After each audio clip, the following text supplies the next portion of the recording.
Now, you can listen to Wine and Dine Radio while shopping at the grocery store or your neighborhood wine merchant. Wine and Dine Radio can be heard using your wireless internet on your cell phone.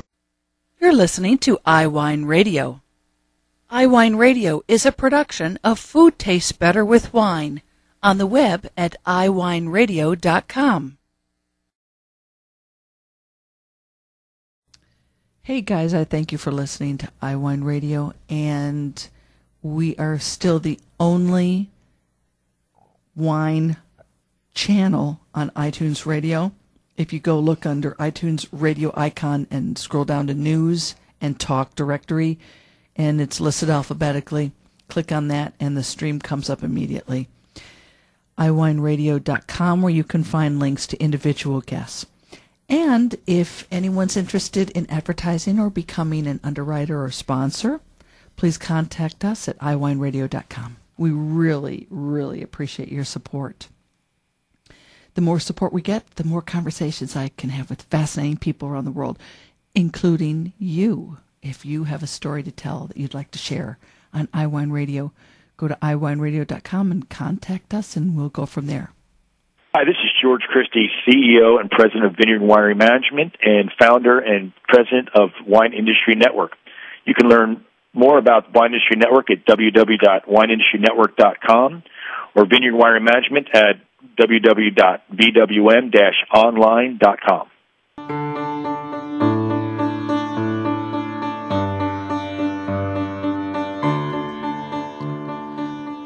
Big announcement in the wine industry a couple of weeks ago that Robert Merletti, the owner and chairman of Vineyard and Winery Management, announced that George Christie, the founder and president of Wine Industry Network, would be joining Vineyard and Winery Management as chief executive officer. Now, he's not leaving his baby of Wine Industry Network. George Christie will continue to operate Wine Industry Network and will explore opportunities in which the two businesses can work together. And I would like to also consider or be considered as working with you as well, George. This has been something that actually my husband's been interested in for quite some time, is because a lot of people listening to iWine Radio are in fact industry members, winemakers, et cetera, trade people, not just consumers. And, print costs a lot of money and all that beautiful color. And there are a lot more opportunities to be reaching an audience besides just print. And certainly internet radio is one of them, as well as social networking and all that sort of thing. So George, I'd like to thank you so very much for joining us today on Wine and Dine and talking to us about what's in your head going forward. Well, Lynn, thanks very much. It was a wonderful introduction, and no, I'm happy to be here. And let's talk. I think it's a really exciting time for me and for both the folks here at Wine Industry Network as well as the gang over at Vineyard Winery Management, and it's an exciting time, I think, for the industry as a whole. Of course, it's we're in the midst of harvest, and this is always, I think, the funnest time to be a wine industry member. Yeah. Do you live in Sonoma County or in Napa County? I do. I live in Sonoma County. I live in a small town of Healdsburg. And that's where Wine Industry Network is based. But I spend about half my time now in Santa Rosa, where Vineyard Winery Management is based. Can I ask, because I didn't see in that original press release, I'm dying to know, what is your background before? Because this is always a good way to connect with people listening also and give them ideas of how they can take, join interests and join passions. So before you founded Wine Industry Network, what was your background? Was it business? Was it technology? What? Journalism? Yeah, no, none of the above. I was a winery person. So for the first 15 years or so of my career, I worked for wineries. I had the great luxury of being able to work at very small family-owned wineries. My first job was at a little place called Lake Sonoma Winery, which made about 1,500 cases a year. It was a mom, pop, and son who ran the operation, and it was a terrific training ground for me, because when at a winery that small, everybody is expected to do everything. So when we pruned, we all pruned. When we bottled, we all were part of the bottling line. And but I spent most of the time, working the tasting room and helping out with some of the, just the business parts of it. I have a business degree, and then later on, the winery was sold to Korbel, and so for about 4 years, I worked for Korbel. Oh wow! So that was a nice, big, family-owned winery. Was a great part of my career. I always love to tell people it was always so cool for me to drive into the Korbel parking lot, because just the history was incredible, and I loved that. So for Korbel, I did a lot of the oversaw a lot of the direct consumer business between Korbel, and we owned Kenwood at the time, Valley of the Moon, and Lake Sonoma. I went on from there I was a general manager at Alderbrook Winery. I worked for the Torlato family, who are major players in the wine industry. And I was a general manager there, so I had an opportunity to, really work more closely on the production and with our growers. And then my final job in the wine industry was I worked for Jim Beam, and so it was my corporate stint for about 4 years. And we owned Jim Beam subsequently bought half of Allied Domecq. So when I left, we had about 25 brands, ranging from little Gary Farrell up to giant Clos de Bois, and a lot in between. And I did a lot of distributor management in that role. So everything I did up until launching Wine Industry Network had to do with it was on the winery side of the business. So I had a very good understanding, I felt, of how we gathered information, how we made decisions on which suppliers to use, and it was a lot of that experience, that practical experience, that led me down the path to launching Wine Industry Network. Were you born and raised in Sonoma County? I was not. I was born and raised in New Jersey, and like a lot of people who were not from California, California has sort of this mystical, magical place that we all dream of going. And after I graduated, went to a small college in Pennsylvania. I graduated with my degree, and honestly, I just didn't really know what I wanted to do. I had a friend who was going to California. It sounded like a good idea at the time while I was trying to figure out, what I wanted to do with my life. Yeah. And just wound up in Northern California. It's where he knew somebody. I got a little job in Healdsburg, my first job, and I just fell in love with the region and thought, what, if I'm going to stay here, I obviously need to get a job, and was surrounded by wineries, and that's it was kind of pretty much that simple. What was the year that you arrived in Healdsburg? It was in September of 1991. So just a little over 20 years now, 21 years. And did you grow up in a family that served wine on the dinner table during the week or on weekends? No, interestingly enough, I did not. So it was funny when I was thinking about getting a job, and people were saying, you should think about the winery, think about the wine industry. And I thought, that's a great idea, except one problem: I don't know anything about wine. Yeah.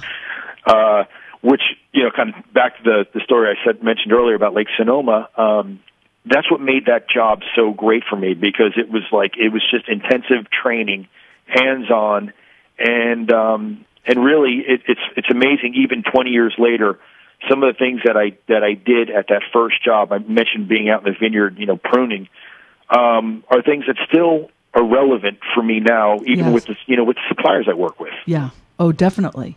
You can always go back to those memories, those visual memories in your head. Yeah. Wow. So with this, with the Wine Industry Network, and there is going to be the first trade show on December 5th in Santa Rosa, and that's where people can kind of learn more about what you have to offer. And what you have to offer is, in fact, a comprehensive internet marketplace and resource site. So talk to us about that. Yeah, so just for a second on the Wine Industry Network, really the idea came about when I was at the Unified Symposium trade show. It's the largest trade show for the wine industry in North America in 2008. And And I started walking around thinking, like, well, what happens tomorrow? Like, what happens if you couldn't make it to the show, or you were talking to someone when a prospective customer walked by? And it really became the seed of the idea that eventually became the Wine Industry Network, which in a lot of ways is almost like an online trade show. It's just that we're open, 365 days a year, 24 hours a day. So, and that was the path we went down. Well, 3 years later, we were working with just about 400 suppliers, and it just felt like we needed to do something tangible. We needed to bolt something tangible on. And so a lot of times people start with a brick and mortar trade show, and then they migrate online. Yeah. We kind of went the opposite way. But what's been really just incredible for us is that the show sold out in just under 7 weeks, and the feedback that we've gotten from the local wineries in not just Sonoma County but Napa, Lake, and Mendocino counties has been overwhelmingly positive, and we're expecting a great show. So, give us, before we have to go to break here, so let's start, if you don't mind, I'd like to give people some kind of a taste of what kind of the diversity of suppliers that you have on this. Basically, I like the way the analogy you gave as an online trade show through Wine Industry Network. What kind of, so if someone is a winemaker or a grape grower, they're going to go there. But how about other sort of professionals? What kind of resources will they find? Sure. Now, obviously, we've got the traditional bottle, barrel, corks that would come top of mind when you think about the suppliers that we need. But every winery has the need for accountants and attorneys and real estate people and really? Insurance agents. So those are the types of professional services that are also represented on the site. And these are just folks that you don't think of, but if you talk to anybody who writes the check for a winery, the list gets pretty long.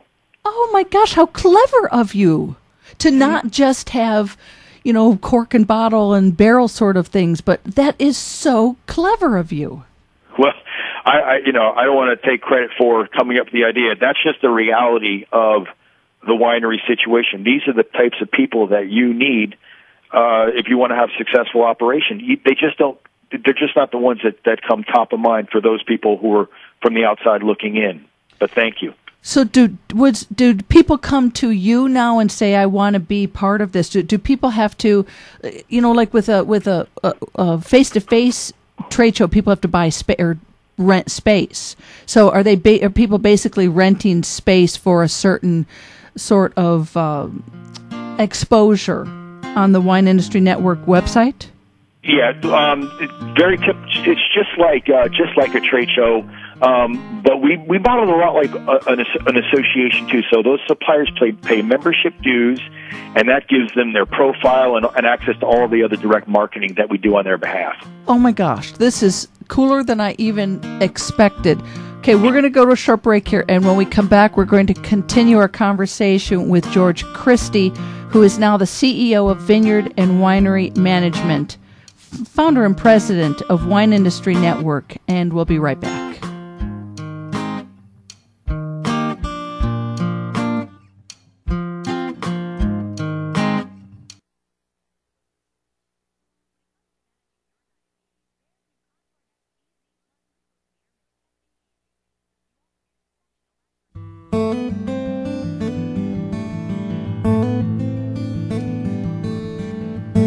It takes an awful lot of accounting and financing and legal work and real estate work to put together a winery. And we really don't have that many conversations about that sort of angle on Wine and Dine.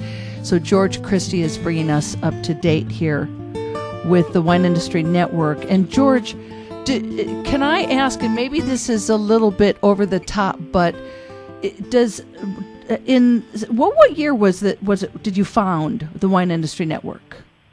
Well, we started it was officially founded in January of 2009, although the business plan writing started literally in January of 2008, right after I left that trade show that I referenced earlier.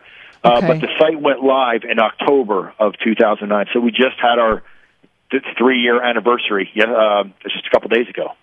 Okay, so do you have truly, can you brag truly that you have, that are the best people coming to you to be a part of this association, this marketing association with the Wine Industry Network? Do you have the best law firms, the best accountants, the most productive and in the know real estate professionals, that sort of thing?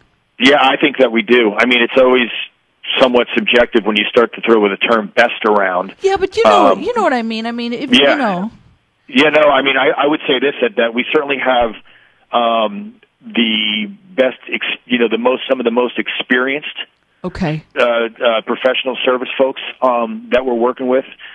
These, the folks that you're talking about in those categories, legal, accounting, finance, they're really second to none. And a lot of those guys are based here in Northern California. But what's really been interesting for me, Lynn, is the really understanding and learning how some of these emerging wine regions around the country are growing up in places like Virginia or Illinois and Missouri, the Carolinas, Texas. It's really incredible what's happening to the industry across North America. So the people that are in the Association of Wine Industry Network are serving members or the needs throughout the country.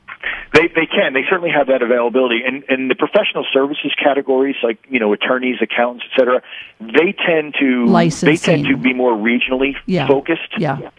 As opposed to some of the, the big traditional barrel bottle cork guys who will work with wineries no matter where they are. Yeah. But there are certainly exceptions to that rule. Well, I would think between the Wine Industry Network and Vineyard and Winery Management and the beautiful magazine that they put out, that you're basically so in the know and in ahead of the curve before a lot of people in the industry. You know what's coming down the pike, and that must be a really cool feeling. It's very cool. I mean, I would love to tell people, but when I left my last winery job, I was very active in in the associations and just the industry in general, and I felt like I knew, there wasn't much I didn't know. But compared to your point, the things that I see now, there really is no comparison, and there are some unbelievable, innovative people out there that are doing some great things. And I love, it's just a great luxury to be able to see some of that early. Oh yeah. That's part of what turns me on about interviewing people every week, is that I just love constantly knowing what's new and what's kind of ahead of the curve, and frequently being ahead of the print media sort of a thing, and hearing it straight from people's voices instead of reading it on a page where there is no personality, there's no passion that really comes through. What's really been neat for me is I think the wine industry in general gets a bit of a knock for not necessarily being the most technologically current or the most innovative. But, I found that, especially working with some of these suppliers that like we do, that's just not true, and that there are people out there that are working very hard and coming up with new products and new services to push the industry forward. And it's just very cool to be a part of it. So how can people join? Well, even Vineyard and Winery Management. Well, talk to us about Vineyard Winery Management, because there's the magazine, and then there are some wonderful shows and even some competitions.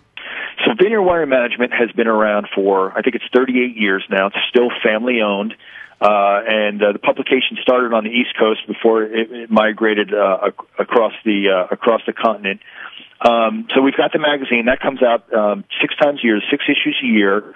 But they've also developed 2 different trade shows. One, the Midwest Trade Show, and then Wineries Unlimited, which is in Virginia. They're the second and third largest trade shows in the country. And then along with that, there's six wine competitions that they offer the industry. So yeah, they touch just about everybody.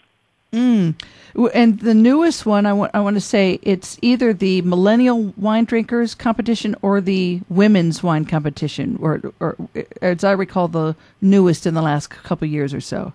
Well, the newest one is the U.S. National that followed the next gen, and that was one that they added last year. Was the first time. It was prior to my arrival, but just very cool. Just a way to really. The idea here is to get many wineries across the country participating, and then of course helping to raise awareness for some of these little emerging wine regions that people just don't know much about. So that's just really exciting. I think that coming from the small winery world and the wine industry in general, you're always looking for those third-party endorsements, the scores in the Wine Spectator, or what Parker has to say, or what the writer down the street. And it's tough sometimes to get the attention of those guys. But wine competitions are just a terrific, inexpensive way to put your wines up in the same fight against well-known brands and see how you stack up. And for a lot of these little guys, that is their number one marketing tool, how they do in these wine competitions. So it's just cool to be a part of that. I like the way you couched that. That made a lot of sense.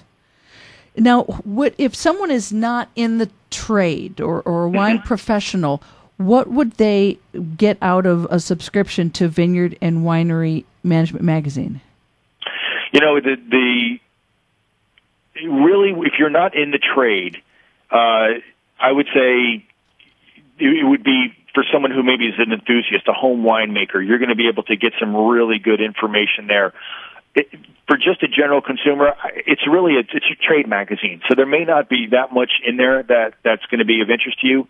But if you're an aspiring winemaker or a home winemaker or something that the wine industry is full of passionate people that are chasing dreams. If you're someone that, dreams about being in the wine industry, it's a great publication for you to get a real sense and the feel for what it's like to work for a winery or a vineyard operation. Besides all the technical issues, there's always a column about marketing. And public relations. There's always a column about tasting some new wines. There's always a column from Dr. Vino on his opinion about what's going on online.